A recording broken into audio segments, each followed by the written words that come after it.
नमस्कार बंधुरा welcome to Babli रान्ना बान्ना। आज के आरो एक रेसिपि निये चले एलाम। आज के आमी बानाबो बेले माछेर चच्चड़ी। तार जोन्नो सबार प्रथमे एखाने निये नियेछि बेले माछ। माछगुलोके भालो करे धुए परिष्कार करे नियेछि। सबार प्रथमे माछगुलोर मध्य नुन और हलुदेर गुঁড়ো दिए माछगुलोके एकटु माखिए नेब। और এই মাছগুলো খেতে ভীষণই সুন্দর লাগে। এবার হলুদ আর নুন মাখিয়ে মাছটাকে কিছুক্ষণের জন্য রেখে দেব, যাতে করে মাছের মধ্যে নুনটা ভালোমতো মিশে যায়। এখন ভালো করে মাখিয়ে নিচ্ছি। আর এই মাছটা খেতে ভীষণই সুন্দর লাগে।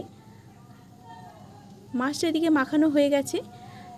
এদিকে কড়াইতে বসিয়ে দিয়েছি সরষের তেল। তেল গরম হয়ে গেলে এবার মাছগুলোকে দিয়ে দেব। আমি অল্প করে মাছগুলো দিয়ে দিচ্ছি, কারণ এই মাছগুলো ভীষণ নরম। অল্প অল্প করে মাছগুলো ভেজে নিলে মাছগুলো ভেঙে যাবে না। তাই দেখো কয়েকটা করে মাছগুলো আমি ভেজে নিচ্ছি। এইভাবে সব মাছগুলোকে ভেজে নিয়েছি। এখন কড়াইয়ে তেলের মধ্যে মাছ ভাজা তেলের মধ্যে দিয়ে দিলাম হাফ চামচের মতো কালো জিরে, সঙ্গে দিয়ে দেব দুটো কুচনো পেঁয়াজ।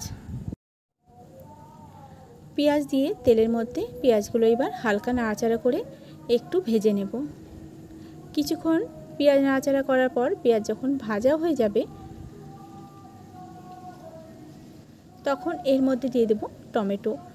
এখানে আমি 3-4টের মতো টমেটো কেটে নিয়েছি, বড় সাইজের টমেটো।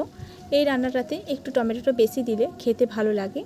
সঙ্গে দিয়ে দিলাম সামান্য পরিমাণে নুন, যাতে করে টমেটোটা ভালো মতো গলে যায়। আবারও কিছুক্ষণ নাড়াচাড়া করে নেব। নাড়াচাড়া করে নিয়ে এখন টমেটো আর এই পেঁয়াজটাকে হালকা করে একটু ভাজা ভাজা করে এবার ঢাকা দিয়ে কিছুক্ষণের জন্য রান্না করে নেব। তাহলে টমেটোটা ভালো মতো সেদ্ধ হয়ে যাবে। ঢাকা দিয়ে রেখে দিলাম। কিছুক্ষণ পরে আমি ঢাকনাটাকে খুলে নেব। এখানে টমেটোটা মোটামুটি সেদ্ধ হয়ে গেছে। আর টমেটোর থেকে যে জলটা বেরিয়েছে তাতেই দেখো টমেটোটা বেশ সেদ্ধ হয়ে গেছে। এবার আরও একটু নাড়াচাড়া করে নেব। এবার একে একে দিয়ে দেব মশলা। সবার প্রথমে এখানে দিয়ে দেব লঙ্কার গুঁড়ো। একটু ঝাল ঝাল খেতে হবে। দেব হাফ চামচের মতো হলুদের গুঁড়ো। এখানে আমি 1 চামচ কালো সর্ষে আর 1 চামচ সাদা সর্ষে দুটোকে একসাথে বেটে নিয়েছি। এবার সর্ষে বাটাটাকেও দিয়ে দেব। সর্ষে যেহেতু খুব বেশি ভাজবো না, তাই হালকা হাতে একটু নাড়াচাড়া করে নেব।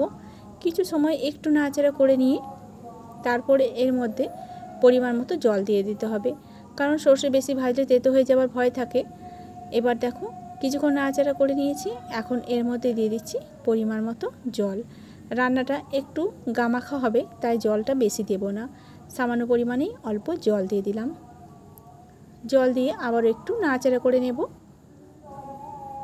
গরম গরম ভাতের সাথে এই মাছের রেসিপিটা খেতে ভীষণই সুন্দর হয়। এদিকে দেখো মাছগুলো আমি ভেজে নামিয়ে রেখেছিলাম। এখন ঝোল এদিকে ফুটে গেছে। এর থেকে বেশি ঝোল শুকাবো না। এখন কিছুক্ষণ নাড়াচাড়া করে নেব। নাড়াচাড়া করে নিয়ে এবার ভেজে রাখা মাছগুলো দিয়ে দেব। আর বেলে মাছ ভীষণ নরম হয়, তাই খুব বেশি রান্না করার প্রয়োজন নেই। মাছটাকে দিয়ে কিছু সময় একটু নাড়াচাড়া করে নিলেই মাছটা রান্না হয়ে যাবে। একটু নাড়াচাড়া করে নেব। এখন একটু ঝোল ঝোল ভাব আছে, এটাকে আমি ভালো মতো শুকিয়ে নেব।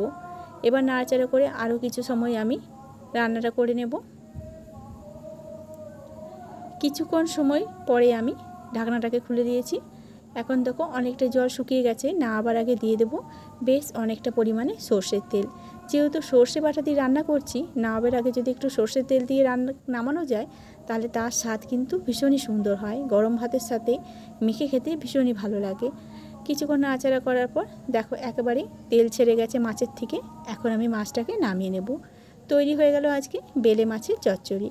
আজকের রেসিপি তোমাদের কেমন লেগেছে অবশ্যই কমেন্ট করে জানাবে। আজকের রান্না এ পর্যন্ত।